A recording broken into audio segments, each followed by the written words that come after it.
Lis des livres délivre. Délivrance d'une idéologie caverneuse, délivrance des préjugés et des idées reçues, délivrance des troubles affectifs, délivrance des groupes sociaux jugés dérangeants, délivrance de l'ignorance. Plus qu'un amas de mots et de registres langagiers pour le lecteur, le livre est à la fois une mémoire et une thérapie sociale. Son rapport aux membres d'une société n'est pas solitaire, comme nous avons l'habitude de le croire.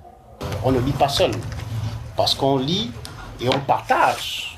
Le livre permet de dialoguer, le livre permet d'interagir, le livre permet d'avoir la même information et de faire des connexions entre les personnes et les sociétés.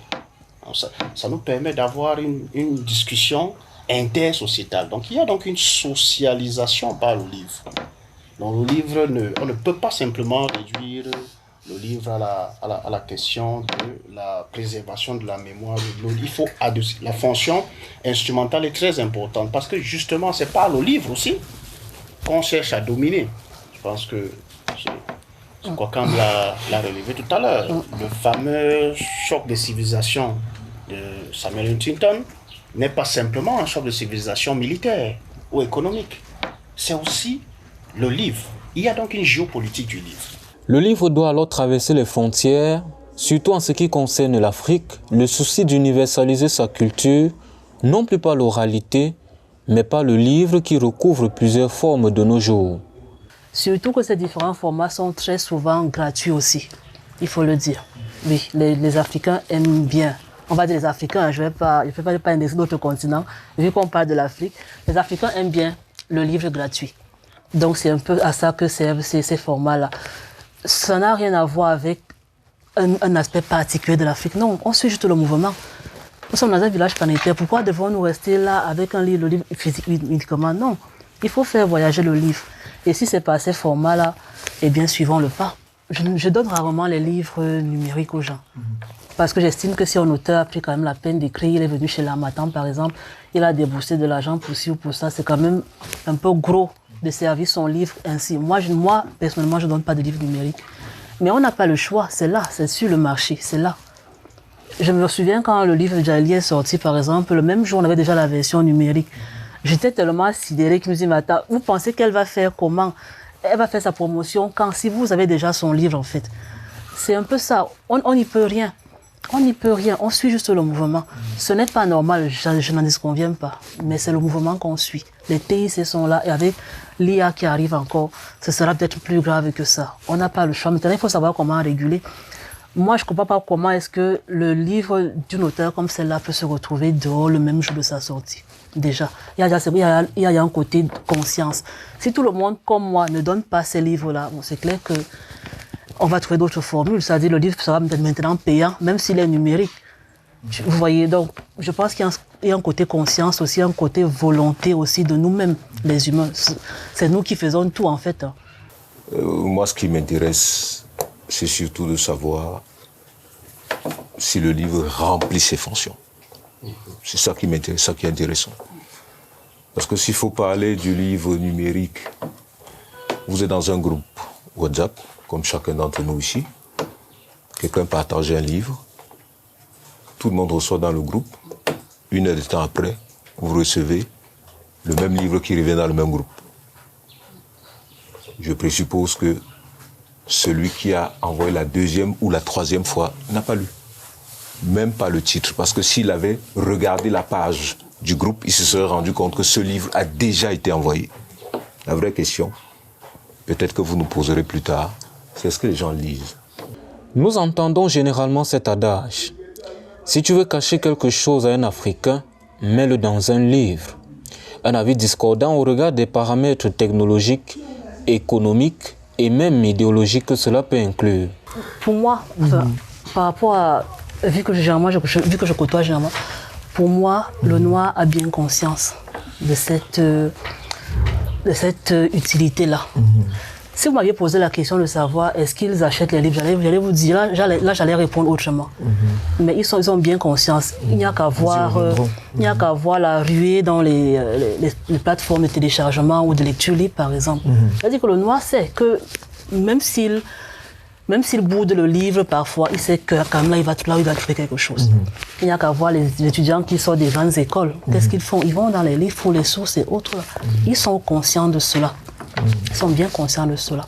Maintenant, il y a ce qu'on appelle généralement la cible. Si quelqu'un aime lire la poésie, ne lui donnez pas des romans, il ne va pas le lire. Il peut lire peut-être parce qu'il est un amoureux des mots, mais il ne lira pas forcément parce qu'il aime. Donc c'est ça, généralement, on dit que les gens ne lisent pas. Non, les Africains lisent. Ils ont juste un problème de cible et de choix. S'il aime les bandes dessinées, donnez ces bandes dessinées, il va les lire. Et comme ça revient à ce que je disais, si vous m'aviez dit que les Noirs n'achètent pas les livres, oui, la réponse aurait été autrement. Mais la lecture, les Noirs lisent. Les Noirs ont toujours lu. S'ils ne lisaient pas, René Marat n'aurait pas, par exemple, écrit Batouala en 1929. Ils ont toujours lu. Et c'est parce qu'ils lisent qu'il y a la ruée. À ce moment, on est d'accord qu'il y a cela 10 ans, les livres n'étaient pas aussi produits qu'aujourd'hui. Aujourd'hui, là, tous les jours, il y a une sortie de livres. C'est pas pour rien. Les gens lisent. Et même ceux qui écrivent ces livres-là, c'est parce qu'ils lisent qu'ils écrivent ces livres-là. Donc les Africains lisent. Ils n'achètent peut-être pas des livres, mais ils lisent quand même, d'une façon ou d'une autre. Les Africains ne lisent pas. Et les éléments qu'ils donnent me confortent dans ce que je suis en train de dire. Les Africains ne lisent pas. Première des choses, ça commence par l'éducation. Entrez dans la majorité des maisons en Afrique. J'ai eu la chance quand même d'aller un peu, je peux dire, dans quelques pays africains. C'est pas la première, quand vous êtes invité dans une maison africaine, l'espace bibliothèque, c'est pas la première chose que vous allez voir. Même dans nos constructions de maisons, vous n'allez pas voir qu'on réserve un endroit à la bibliothèque. Dans la majorité de nos salons, je ne veux pas demander à tous les plateaux s'il y a un espace. On est plus préoccupé par le canapé Louis XVI, où on va mettre l'écran plat, où on va mettre le living, et ainsi de suite, où on va mettre un tableau Louis XIV, ou je ne sais pas trop quoi. Mais on a du mal à... Et souvent, c'est les atavismes culturels. C'est-à-dire que vous avez peut-être votre épouse qui a d'autres préoccupations. Pour elle, le livre, justement, c'est élitiste. Et ça, c'est même gentil, le livre, c'est élitiste. En Afrique, on pense que le livre ne sert à rien, que c'est une perte de temps, que c'est de l'argent jeté par les fenêtres. Mais puisque je l'entends, puisque parfois, quand vous prenez 25 000, vous allez acheter un livre, vous avez votre ami au bar qui vous dit je n'imagine pas combien de billets ça m'aurait fait. Ça vous montre quel est le degré de mes... Votre épouse qui attend ses rideaux. Votre épouse qui attend ses rideaux, voilà. Ça vous montre... En fait, je veux dresser le tableau de manière sans complaisance parce que je vois que mes deux co-panélistes ont essayé, je ne sais pas pourquoi d'ailleurs, mais... Ils ont été plus diplomates que vous. Sans complaisance, c'est-à-dire que parfois la femme ne comprend pas la maison, c'est pas seulement l'enfant. Quand votre femme ne comprend pas que le livre est important, comment est-ce que, puisque justement l'éducation c'est coparental, si vous prenez du temps pour cela et que votre femme estime que vous perdez le temps à aller lire une histoire, quand les enfants doivent aller lire une histoire, acheter des livres de contes et ainsi de suite, si vous le faites et quand vous n'êtes pas, vous dites à votre épouse de le faire, elle estime que ce n'est pas nécessaire. C'est à ce niveau qu'on aura d'éducation et c'est là je suis sur le seul point où je suis d'accord avec mes deux compagnons. Des efforts restent tout de même à faire. Accéder au livre est une question de pouvoir d'achat, de passion et d'orientation de sa pensée. Car le livre traverse les groupes et dépasse sa considération d'élitiste. C'est un domaine sur lequel nous avons des efforts à faire. Nous avons de grands efforts à faire. On le constate. Nous qui sommes à l'université ou côtoyons les universités, on le constate de plus en plus. C'est-à-dire que, et elle a bien fait de le dire, c'est l'ère du téléchargement. On prend dans le téléchargement ce qui est utile. Je travaille sur la communauté économique de la CEMAC. Je tape là, j'aurai une phrase. Parfois je peux citer, parfois je peux ne pas citer, parfois je peux paraphraser et considérer que... Et quand je vais faire ma bibliographie de 30-40 pages, on aura l'impression que j'ai lu. Non, je suis, au moins je le dis avec certitude, que vous avez des étudiants en master qui ont même passé le master et qui n'ont pas lu un seul livre de la première à la dernière page. Je suis certain de ce que je dis. Nous en connaissons. Je voulais exactement dire la même chose. Il y a quelques années, nous qui sommes dans les livres et tout, je faisais une expérience. Je mettais un billet de 1000 francs claquant à la page 30. des livres que je donnais. Et chaque fois, le livre m'est revenu avec à la page 30. À la page 30. Et parfois, pour montrer comme parfois c'est les plus jeunes, tu fais pas ça à un aîné, parfois c'est les plus jeunes, tu l'appelles après, tu lui dis, tu as lu? Oui, j'ai lu. Bon, après je laisse passer tout ça, mais pour dire que vous avez même des gens qui vous disent qu'ils ont lu alors qu'ils n'ont pas lu. Des fois, on ne viendra pas d'ailleurs, hein. De nous d'abord. Nous, les parents, par exemple, commencez à la maison avec vos enfants. C'est-à-dire, par exemple, les fêtes de fin d'année, pardon, au lieu d'offrir une poupée, offrez un livre. Moi, par exemple, on m'appelle Maman Livre, on sait que moi, je veux toujours les livres. On n'attend rien de moi, on sait que j'ouvre toujours les livres. Donc, l'effort commence par nous-mêmes. Commençons avec nos enfants. Moi, par exemple, j'ai commencé vraiment très tôt. Je n'ai pas eu de mentor, j'ai vraiment commencé très tôt et j'ai grandi avec. Commençons avec nos enfants. Et ils vont grandir avec justement cet amour-là. On dit souvent que les grands sont déjà des poissons fumés. C'est-à-dire, on ne peut plus les redresser et tout ça là. Mais même jusque-là, moi, par exemple, depuis environ 7 ans, j'ai fait ce que j'appelle le challenge 15 pages par jour. Et là, c'est avec les adultes. C'est, je crois, tous les 3 mois. Ça dépend du livre qu'on lit.